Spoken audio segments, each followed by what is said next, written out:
Hey, Doc Steve here, and I'm an ER doc, and I've been doing these videos on coronavirus misinformation and myths. And this video is a second in a series of two videos about two medications that have vastly different opinions about them out there, namely hydroxychloroquine and ivermectin.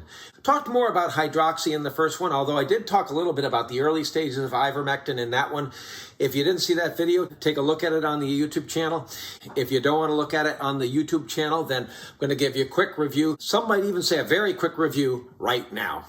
So early on, ivermectin showed some activity against coronavirus in the lab, but unfortunately it takes about 100 times the concentration that you normally get in your blood, so it probably doesn't work, right? Well, not so fast, because we're not test tubes, we're human beings. And that's where studies come in. And early on, there were a whole bunch of studies that showed that ivermectin worked for coronavirus disease, so we're done. That must be the answer, right? Well, not so fast, because then I droned on and on and on and on and on about how all studies are not created equal. Specifically, the studies that are quick and easy to do and the most likely to get done early on in a pandemic are the ones that have the most potential for scientific bias and therefore the most potential to give you the wrong answer. In other words, yes when it should be no and no when it should be yes. And the studies that are the best studies, namely double-blinded randomized controlled studies, are the best studies with the least likelihood of having any potential scientific bias with them and the most likely to give you the right answer to your question, namely yes when it should be yes and no when it should be no. But unfortunately, it's also the study that's hardest to do and is most expensive. And it takes a long time.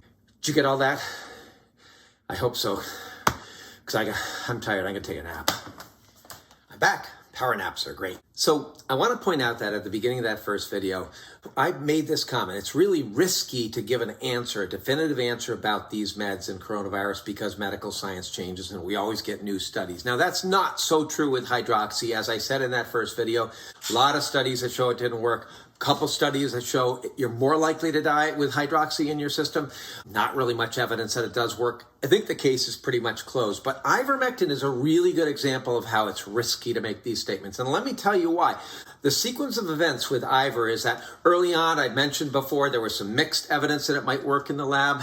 Then there were several early studies that indeed showed that it worked for coronavirus disease, and especially one study that showed it was very successful in preventing death from coronavirus. So why in that case are we not using it? Well, as I said at length in that last video, the early studies that you can do quick are the ones most likely to be scientifically biased. In other words, to have structural problems with them that make it possible for you to get the wrong answer from them.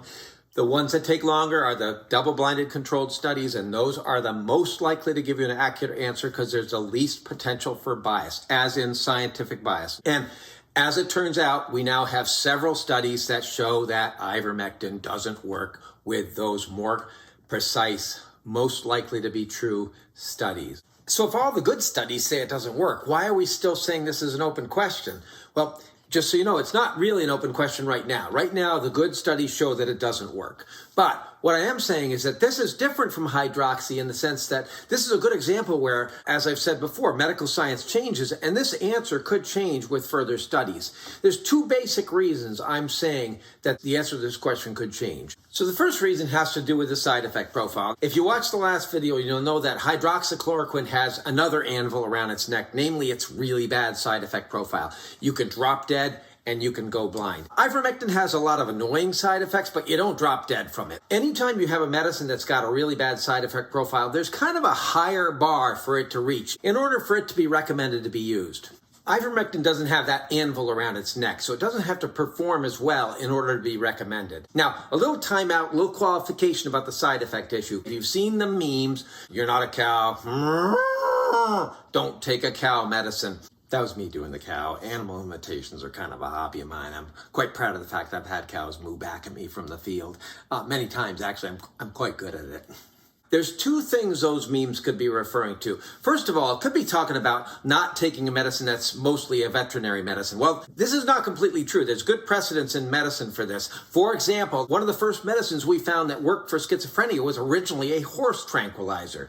Now, we don't use it for schizophrenia much anymore, but we still use this medicine, Thorazine, in the ER for those kind of horse-sized patients who are belligerent and threatening to our staff. Literally, I just used this medicine last night with this dude, and let me tell you, it worked like a charm. He was getting all whiny about the graham crackers being stale, kind of snowballed from there. But work like a charm. I love horse tranquilizers. Now, there is a second possible meaning to those memes about not taking cow medicine.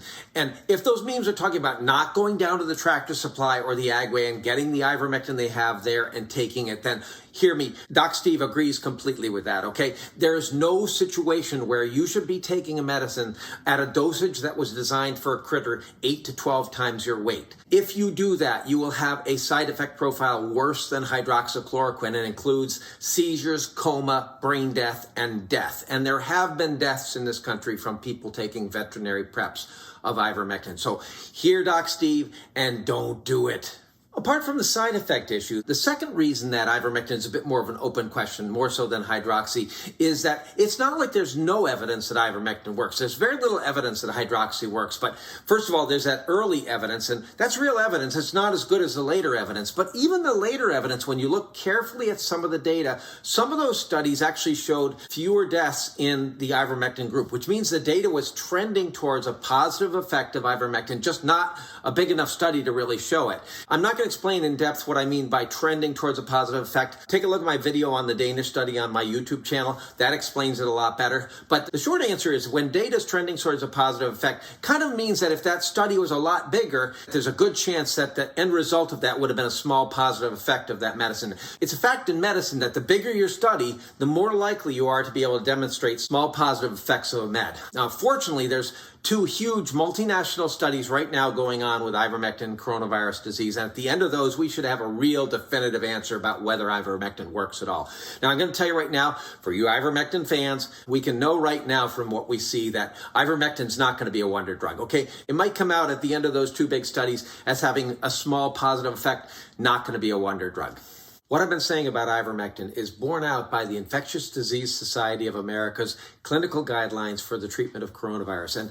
And all the professional societies come together and make clinical guidelines, clinical recommendations for care in their field. What they do is they gather a whole bunch of the experts in their field, they look at all the data, and they come up with these guidelines for care. And the Infectious Disease Society of America has been doing this since the beginning of the pandemic for coronavirus. And what they say right now, mid to late November, on their website with respect to ivermectin is that it shouldn't be used outside of a clinical trial because the evidence right now is that it doesn't work, which is what I've been saying.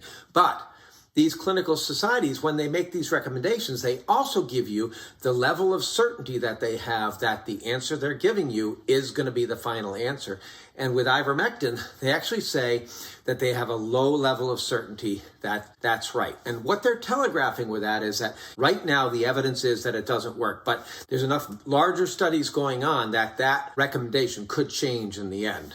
So I want to close with this. It's not surprising to me that some doctors want to go against clinical guidelines and use ivermectin for coronavirus disease, especially if they're looking at those early studies and not really keeping up with some of the later studies that are better. Also, I have to be honest, getting docs to follow clinical guidelines is kind of like herding cats in my experience. We all think we're as wise as Gandalf, whereas most of us are a bit more like the Wizard of Oz.